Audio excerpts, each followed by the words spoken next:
2. Le béton généralité ou presque, pour info. Le béton, la taille et la distribution des particules, granulométrie, des granulats influencent les propriétés du béton, particulièrement lors de sa mise en œuvre et avant son durcissement.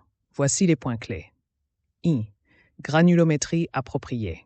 Une bonne répartition des tailles de granulats, des plus fines aux plus grosses, permet de combler les vides entre les particules, ce qui rend le mélange plus homogène. Cela facilite le compactage du béton, assurant une meilleure densité et une meilleure résistance. 2 problèmes réduits. Ségrégation.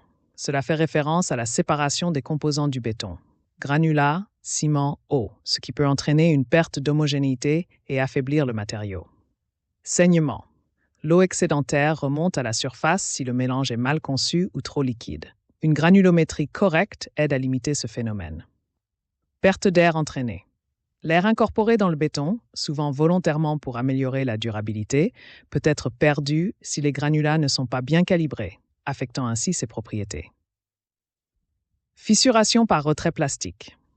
Lorsque l'eau s'évapore trop vite à la surface, des fissures peuvent apparaître. Une granulométrie adaptée peut minimiser ce risque. Attention aux granulats du mélange à béton. Dans votre cas, l'épaisseur de la dalle de béton sur terre-plein est en moyenne de 5 cm, un point haut de 6 cm et un point bas de 4 cm. Ce qui différencie le mortier du béton est la taille des granulats.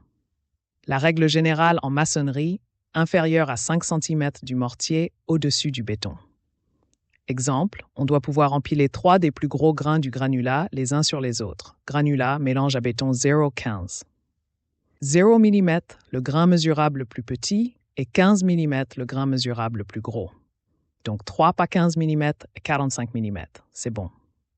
En résumé, une bonne granulométrie des granulats optimise la qualité du béton en réduisant les problèmes pendant sa phase plastique et en facilitant son travail.